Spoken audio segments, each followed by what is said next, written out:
Good morning dear students. जो हमारा next topic है वो है Friedel-Crafts alkylation, that is also aromatic electrophilic substitution reaction. ये भी क्या है, एक तरह की एरोमेटिक इलेक्ट्रोफिलिक सब्स्टिट्यूशन रिएक्शन है। So with the help of Friedel-Crafts alkylation हम क्या करते हैं, अल्काइल एरोमेटिक कंपाउंड हम उसमें फॉर्म करते हैं alkyl benzene. Alkyl substituted benzene हमारे पास हो सकते हैं। So our next reaction is Friedel-Crafts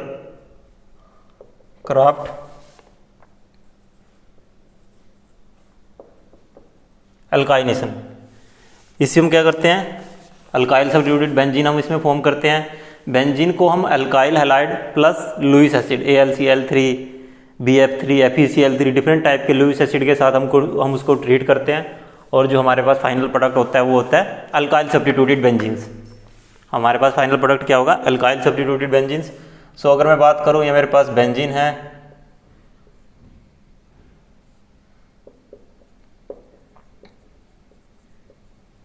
benzene के साथ अगर मैं अल्काइल क्लोराइड और साथ में AlCl3 हो सकता है, FeCl3 हो सकता है, मीन्स डिफरेंट टाइप के लुईस एसिड हो सकते हैं हमारे पास। सो उस केस में बनेगा क्या,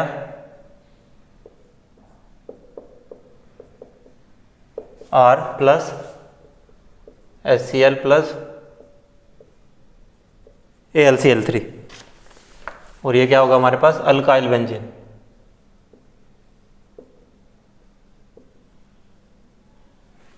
क्या बनेगा, alkyl benzene. This one is alkyl chloride, और ये सभी क्या लुईस एसिड। सो हम कह सकते हैं कि alkyl substituted benzene can also be prepared with aromatic electrophilic substitution reaction by reacting benzene with alkyl chloride in presence of Lewis acid that gives alkyl substituted benzenes. तो हमें वहाँ पे क्या मिलेगा, अल्काइल सब्स्टिट्यूटेड बेंजीन हमें वहाँ पे मिल जाएगा। Same first step generation of electrophile, second step formation of sigma complex और कार्बोकैटायन इंटरमीडिएट और Wheland intermediate, and third step is loss of proton. So our first step is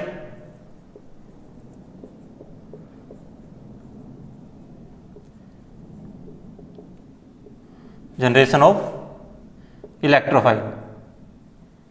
लेकिन इस case में जो हमारे पास इलेक्ट्रोफाइल होता है कार्बोकैटायन, जो हमारे पास इलेक्ट्रोफाइल होता है वो होता है कार्बोकैटायन। सबसे पहले क्या होगा, अल्काइल हैलाइड लुईस एसिड के साथ रिएक्ट करेगा।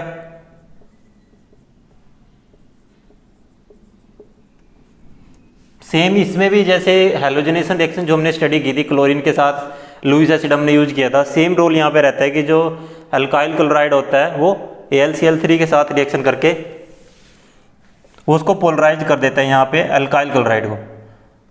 मैं इसको यहाँ पे लिख सकता हूँ,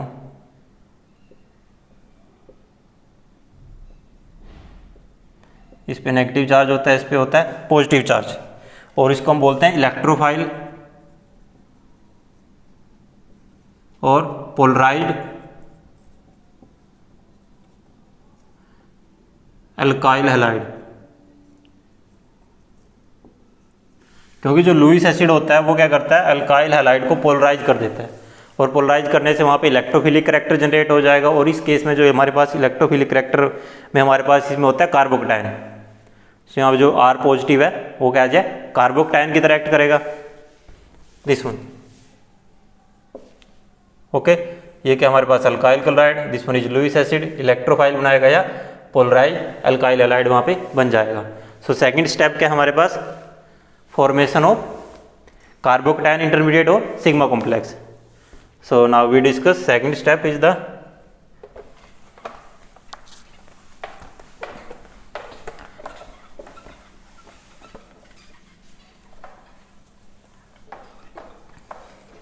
सेकंड स्टेप क्या,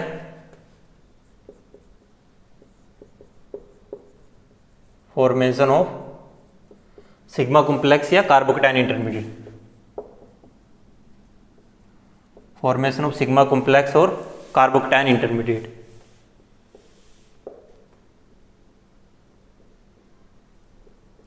कार्बोकटैन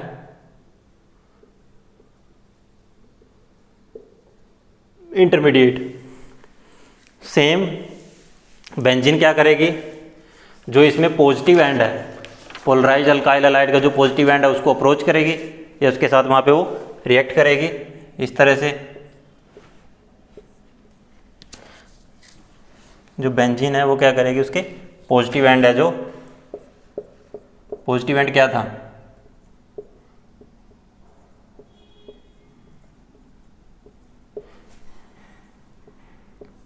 और यहाँ से AlCl3 क्या हो जाएगा, रिलीज हो जाएगा in the form of AlCl4 negative. और H यहाँ पे पॉजिटिव चार्ज होगा, ये रेजोनेंस स्टेबलाइज होगा। सेम स्टेप है जैसे आपने जो हमारे पास इलेक्ट्रोफिलिक एरोमेटिक सब्स्टिट्यूशन रिएक्शन है उन सब में जनरली सेम स्टेप है। अगेन रेजोनेंस स्टेबलाइज्ड है, रेजोनेटिंग स्ट्रक्चर बनेगा।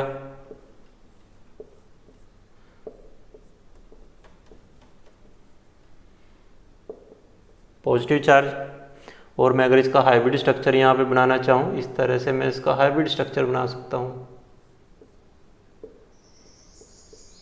Positive charge HR, okay. और ये सभी क्या हैं,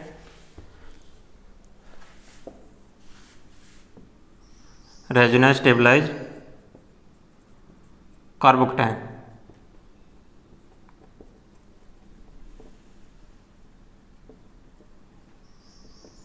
और this one is hybrid structure, hybrid structure. So और थर्ड स्टेप क्या होगा, loss of proton.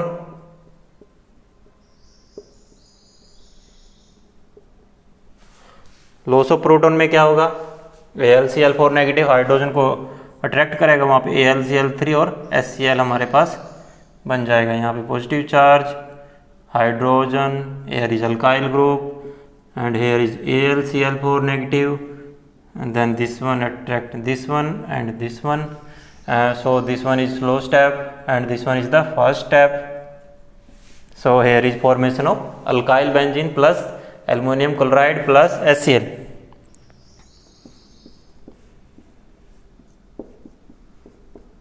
R plus AlCl3 plus HCl. सो aluminium chloride plus HCl plus alkyl benzene है जो हमारे पास यहाँ पे हमें फॉर्म हो जाएगा। ये फर्स्ट स्टेप है, so this is not the rate determining step, this one is the slow step, so this one is the rate determining step.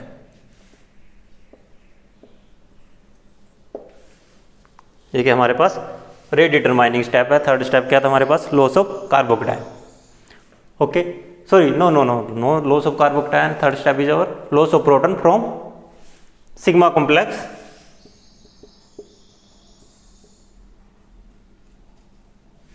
and sigma complex is this one. ओके, सो इसमें अगर आपने एक चीज नोटिस की हो, यहाँ पे कार्बोकटैन बनता है, जो इलेक्ट्रोफाइल है मेरे पास क्या कार्बोकटैन है, मीन्स R अल्काइल ग्रुप है CH3 positive, CH3 CH2 positive, methyl positive हो, इथाइल पॉजिटिव हो, प्रोपाइल पॉजिटिव हो, सभी क्या है कार्बोकटैन है। और जो मेरे पास यहाँ पे अल्काइल हैलाइड जो मैंने यूज किया है, ये मैंने प्राइमरी यूज किया है, ये प्राइमरी हो सकता है, सेकेंडरी हो सकता है, टर्सरी हो सकता है। So in the case of Friedel craft alkylation, so there are different source of carbocation, हमारे पास डिफरेंट सोर्स हो सकते हैं कार्बोकटैन के।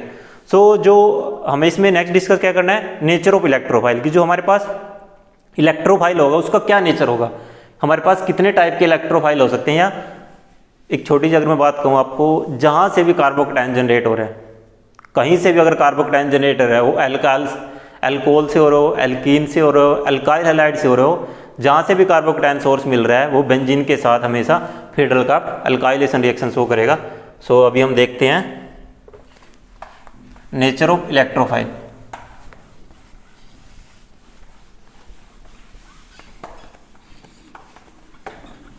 So our next topic in Friedel craft alkylation is nature of electrophile, कि हमारे पास जो इलेक्ट्रोफाइल है उसका क्या क्या नेचर हो सकता है।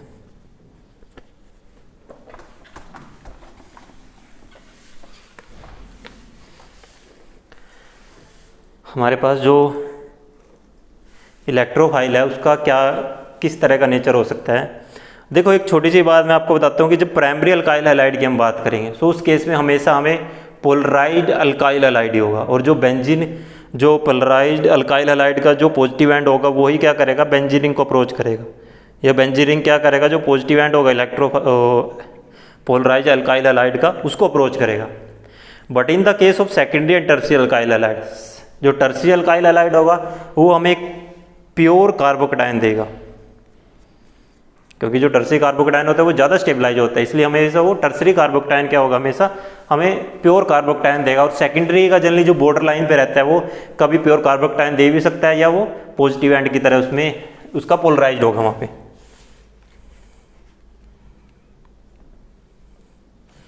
सो अगर मैं प्राइमरी अल्काइल हैलाइड की बात करूँ, मैं सभी को डिस्कस कर लेता हूँ। So this one is the our topic is nature of electrophile. Electrophile में जो प्राइमरी अल्काइल हैलाइड होगा उसमें क्या होगा, हमेशा पोलराइज्ड अल्काइल हैलाइड का पॉजिटिव एंड कार्बोकेटायन देगा, positive end of polarised alkyl halide. And tertiary carbocation tertiary alkyl halide क्या देगा, वो हमेशा फ्री कार्बोकेटायन देगा। और जो सेकेंडरी का रहेगा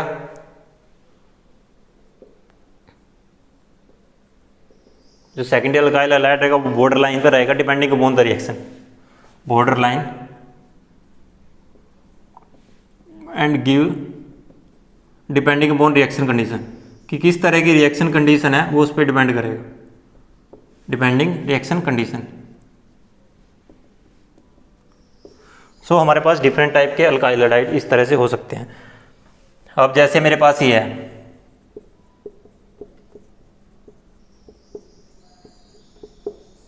ये क्या करेगा, AlCl3 के साथ क्या देगा, tertiary carbocation plus AlCl4 negative. इस केस में इस तरह से नहीं रहेगा जिस तरह से हमने प्राइमरी अल्काइल हैलाइड के केस में देखा था कि उसका जो पॉजिटिव एंड है यहाँ पे क्या मिलेगा, मुझे फ्री कार्बोकेटायन मिलेगा। बट प्राइमरी के केस में कैसे था, जैसे CH3Cl है वो क्या करेगा, AlCl3 के साथ रिएक्ट करके क्या बनाएगा, CH3 पॉजिटिव, वो जस्ट पोलराइज होगा वहाँ पे। ये क्या हो जाएगा, यहाँ पे पोलराइड हो जाएगा। बट इस केस में हमें फ्री कार्बोकेटायन मिलेगा टर्शियरी के केस में। और सेकेंडरी के केस में क्या करेगा, डिपेंड करेगा रिएक्शन पे, किस तरह की रिएक्शन कंडीशन है।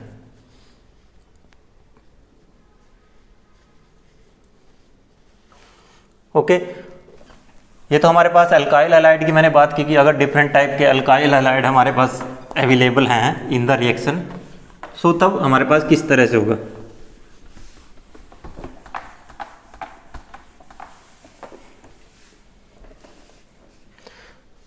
तो इसके बाद मेरे पास अगर एल्कीन है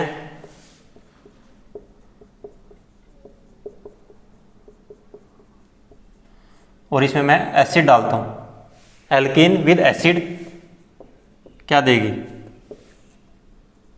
इसके साथ रिएक्शन करेगा, CH2 CH positive CH3 secondary carbocation.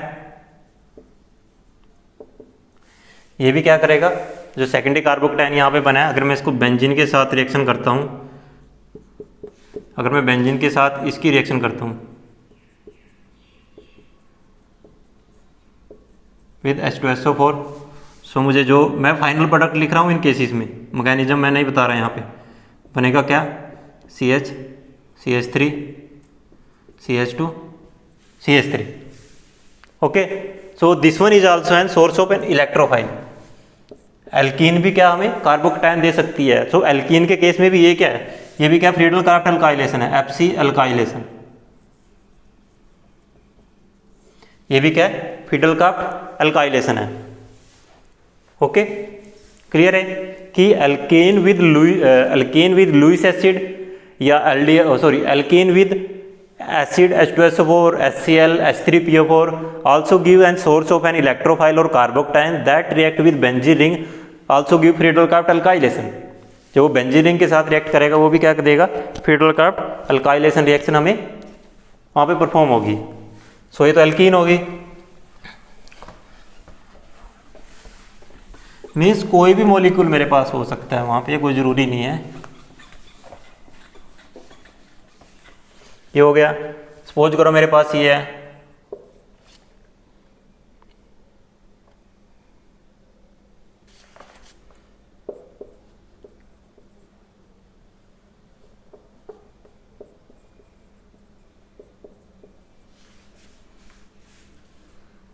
ये मेरे पास अल्कोहल है और इसमें मैंने H2SO4 डाल दिया, इसके साथ रिएक्शन करेगा इस तरह से, क्या बनाएगा, ऑक्सोनियम आयन बनाएगा।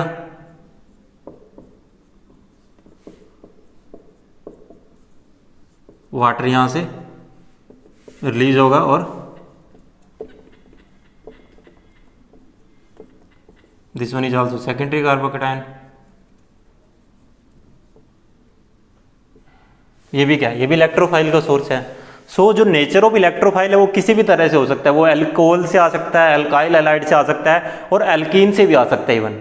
सो हमारे पास डिफरेंट टाइप के सोर्सेज हो सकते हैं इलेक्ट्रोफाइल के लिए। ओके, सो ये तो थे हमारे पास सोर्सेज ऑफ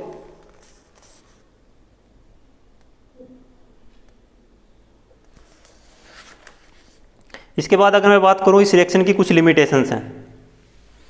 एक सबसे बड़ी लिमिटेशन तो यही है कि हमारे पास रीअरेंजमेंट प्रोडक्ट हो सकता है, क्योंकि कार्बोकेटायन बन रहा है और कार्बोकेटायन बन रहा है तो रीअरेंजमेंट प्रोडक्ट की पॉसिबिलिटी है। अगर मेरे पास इस तरह का कार्बोकेटायन बन रहा है कि स्टार्टिंग में वो प्राइमरी बन रहा है और उसके बाद वो सेकेंडरी अगर कहीं पे बन रहा है, सो वो कार्बोकेटायन क्या होगा, रीअरेंज होगा।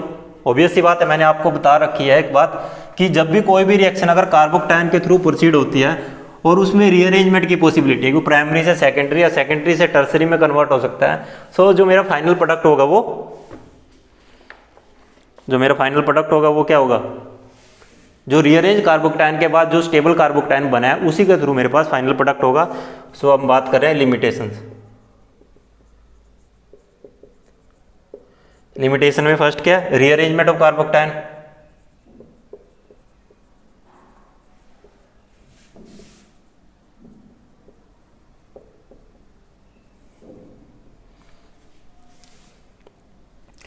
मेरे पास अगर ये इस तरह से है, बेंजीन की मैंने रिएक्शन कराई इसके साथ, okay, in the presence of AlCl3, एक तो ये बनेगा CH2 CH2 CH3 और एक क्या बनेगा CH3 CH3 आइसोप्रोपाइल बेंजीन। सो ये क्या होगा मेरा माइनर प्रोडक्ट और ये क्या होगा मेजर प्रोडक्ट, बिकॉज यहां से जो कार्बोकेटायन बनेगा प्लस AlCl3 के साथ क्या देगा, CH3 CH2 positive plus AlCl4 negative, primary carbocation. लेकिन जो प्राइमरी कार्बोकेटायन बना है वो क्या है, अनस्टेबल है। वो क्या हो सकता है, 1,2 हाइड्राइड शिप से सेकेंडरी में कन्वर्ट होगा, 1,2 हाइड्राइड शिप से किस में कन्वर्ट होगा, सेकेंडरी में कन्वर्ट हो जाएगा। सो वो क्या करेगा, एक प्रोडक्ट तो सेकेंडरी से देगा और एक प्रोडक्ट क्या देगा, प्राइमरी से देगा। जो प्राइमरी से देगा वो क्या होगा, माइनर होगा, और जो सेकेंडरी से देगा वो क्या होगा, मेरा मेजर प्रोडक्ट होगा। एक लिमिटेशन तो ये होगी कि हमारे पास इसमें मिक्सचर ऑफ प्रोडक्ट बन सकता है अगर कहीं पे कार्बोकेटायन में रीअरेंजमेंट की पॉसिबिलिटी है। सो फर्स्ट लिमिटेशन क्या होगी कि if there is an possibility of the rearrangement in the formation of carbocation then we get two products. One is major and other one is the minor product. Okay, तो उस case में हमारे पास क्या होगा,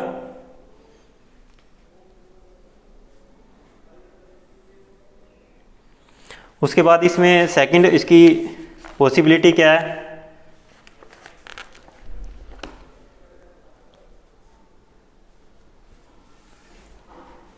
second है poly substituted product, कि हमें poly substituted product भी मिल सकते हैं।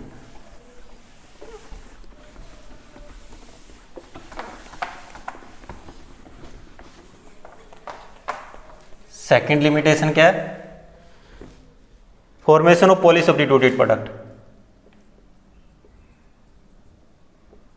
फॉर्मेशन ऑफ पॉली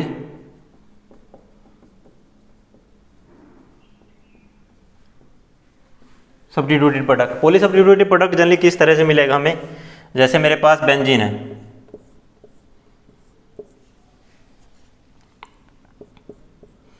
बेंजीन की मैंने मिथाइल क्लोराइड और AlCl3 के साथ रिएक्शन कराई, सो मुझे मिला टोल्यूइन। ओके, लेकिन जो CH3Cl और AlCl3 है वो क्या करेगा, फर्दर इसके साथ रिएक्शन देगा और मुझे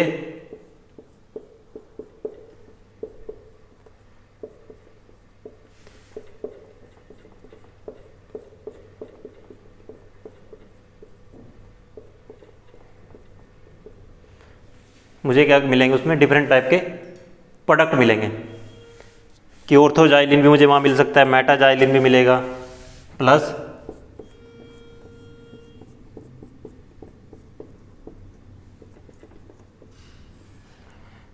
ऑर्थो की वहाँ पे जो अमाउंट रहेगी, यील्ड रहेगी, वो रहेगी 54%, मैटर रहेगा 17% और पैरा रहेगा 29%। बिकॉज जो CH3 ग्रुप है इलेक्ट्रॉन रिलीजिंग ग्रुप, मैंने पहले भी कहा था इलेक्ट्रॉन रिलीजिंग ग्रुप कैसे होते हैं, ऑर्थो पैरा डायरेक्टिंग या ऑर्थो पैरा एक्टिवेटिंग भी मैं लिख सकता हूँ इसको, और डायरेक्ट भी मैं लिख सकता हूँ। मीन्स जो इलेक्ट्रॉन रिलीजिंग ग्रुप होते हैं, जैसे CH3 क्या कर लेता है, बेंजीन रिंग को फर्दर एक्टिवेट कर देगा, उस पर इलेक्ट्रॉन डेंसिटी इंक्रीज हो जाएगी, और जब बेंजीन रिंग पे इलेक्ट्रॉन डेंसिटी इंक्रीज हो जाएगी, जो उसका जो न्यूक्लियोफिलिक कैरेक्टर है वो फर्दर इंक्रीज हो जाएगा। सो अगर कार्बोकेटाइन तो मिथाइल वहाँ पे हो गई, सो वो क्या करेगा, प्रोडक्ट के साथ भी रिएक्शन करने स्टार्ट हो जाएगा, क्योंकि मेरे पास रिएक्शन मिक्सचर में क्या है, मैंने एक रिएक्शन मिक्सचर लिया, उसमें बेंजीन डाला बीकर में, एक मेरे पास बीकर है, मैंने इसमें बेंजीन डाला और ये डाला, ये बन गया। अब उसमें क्या है कि मिथाइल कार्बोकेटाइन तो वहाँ पे है ही है, वो क्या करेगा, फर्दर प्रोडक्ट के साथ रिएक्शन करके मुझे वहाँ पे पॉली सब्स्टिट्यूटेड प्रोडक्ट देगा, डिफरेंट टाइप के वहाँ पे प्रोडक्ट की फॉर्मेशन हो सकती है।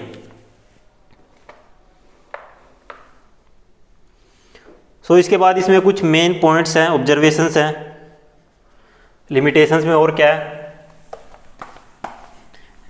और इसमें लिमिटेशंस में अगर मैं बात करूं, एक तो ये हो गया कि formation of poly substituted product,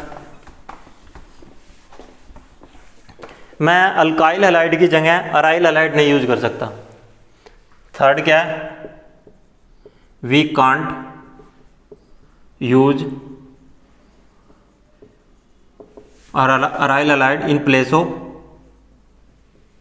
alkyl halide as source of carbocation.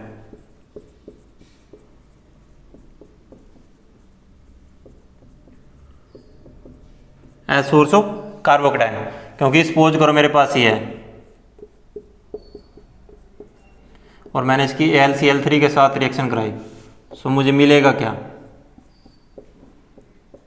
ये तो स्टेबलाइज होता ही नहीं, ये तो क्या अनस्टेबल है, ये क्या अनस्टेबलाइज है। So we can not use aryl halide in place of alkyl halide as source of carbocation. हम अल्काइल हैलाइड को अराइल हैलाइड को नहीं यूज कर सकते अल्काइल हैलाइड की जगह as a source of carbocation.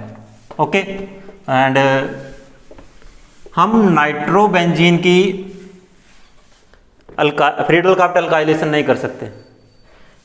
अगर मेरे पास ये है नाइट्रोबेंजीन और मैं इसकी फ्रीडल क्राफ्ट अल्काइलेशन करता हूँ, मैं लिख भी देता हूँ।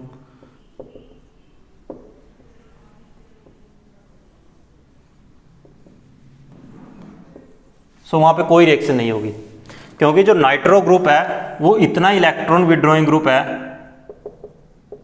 ये बेंजीन रिंग को डीएक्टिवेट कर देता है।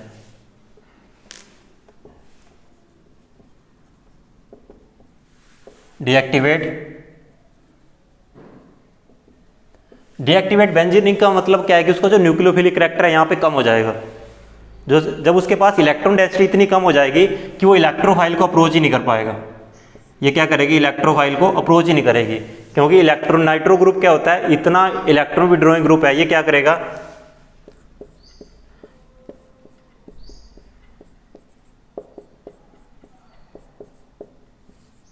बेंजीन रिंग से इलेक्ट्रॉन को निकालना स्टार्ट कर देगा। और जब बेंजीन रिंग पे इलेक्ट्रॉन डेंसिटी कम हो जाएगी तो इसका न्यूक्लियोफिलिक करैक्टर कम हो जाएगा, न्यूक्लियोफिलिक करैक्टर कम हो जाएगा तो ये कार्बोकेटायन को अप्रोच ही नहीं करेगा, क्योंकि ये खुद इलेक्ट्रोफाइल हो जाएगा, और इलेक्ट्रोफाइल कभी एक दूसरे को अप्रोच ही नहीं करेंगे। सो इसीलिए हम जो नाइट्रोबेंजीन होते हैं उसको एज ए सोलवेंट यूज करते हैं। So due to this reason we use nitrobenzene as solvent. हम नाइट्रोबेंजीन को एज ए सोलवेंट यूज करते हैं, क्योंकि ये तो डीएक्टिवेट हो गया, ये तो फ्री रैडिकल अल्काइलेशन को परफॉर्म ही नहीं करेगा, हम इसको एज ए सोलवेंट यूज कर लेते हैं। ये अच्छा सोलवेंट है नाइट्रोबेंजीन की अगर मैं बात करूं। ओके, ये हो गया हमारे पास। और एक लास्ट वन है कि हम जो एनालीन है उसकी फ्री रैडिकल कार्बन अल्काइलेशन नहीं परफॉर्म कर सकते। We can't perform the free radical carbon alkylation of aniline. Aniline जैसे मेरे पास है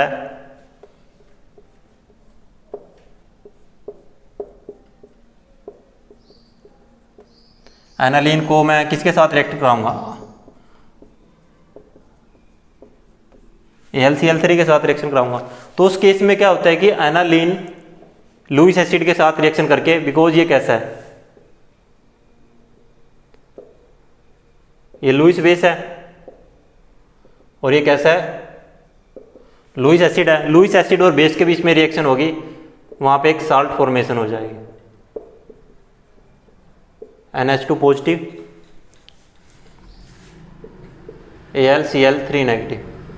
नाइट्रोजन पे क्या चार्ज आ गया, पॉजिटिव चार्ज आ गया, और नाइट्रोजन पे पॉजिटिव चार्ज आ गया तो बेंजीन रिंग डीएक्टिवेट होगी, और बेंजीन रिंग डीएक्टिवेट होगी तो ये free radical carbon alkylation reaction को नहीं शो करेगा। सो एनालीन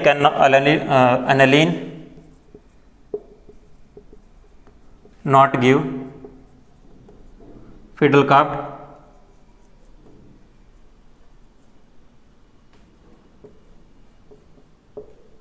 अल्काइलेशन रिएक्शन, कि एनालीन क्या है, वो free radical carbon alkylation reaction show नहीं करता, क्योंकि यहाँ पे बेंजीन रिंग पे क्या है, नाइट्रोजन पे क्या चार्ज आ गया, पॉजिटिव चार्ज आ गया, जो पॉजिटिव चार्ज है नाइट्रोजन पे है, नाइट्रोजन पे पॉजिटिव चार्ज आ गया तो यहाँ पे जो बेंजीन रिंग है वो उसको डीएक्टिवेट कर देगा। मैं लिख भी देता हूँ, positive charge on nitrogen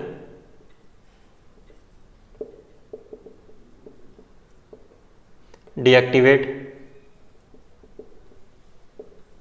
benzene ring.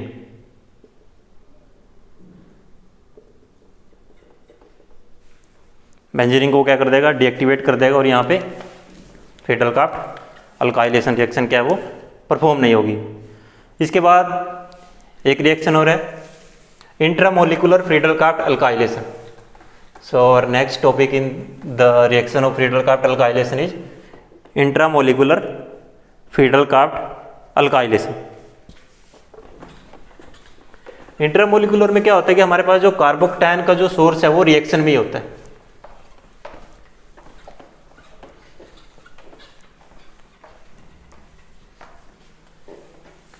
कि जो हमारे पास कार्बोकेटायन का सोर्स है वो क्या होगा, रिएक्शन में ही होगा। So next reaction is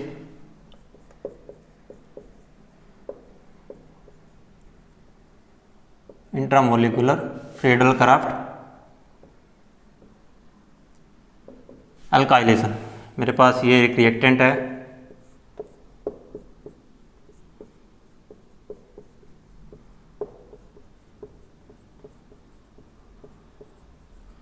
OH plus H2SO4 मैंने इसमें डाला,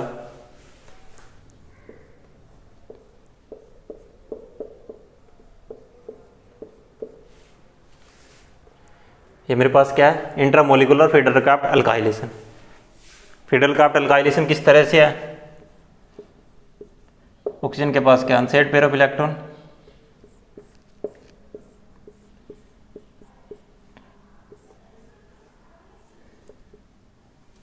यहाँ पे कैसा चार्ज है, OH2,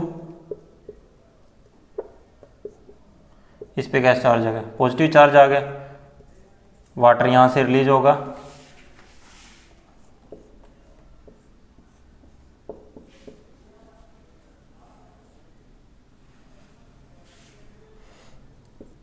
पॉजिटिव चार्ज आ गया, बेंजीन रिंग इसके साथ क्या करेगा, इस तरह से रिएक्शन करेगा,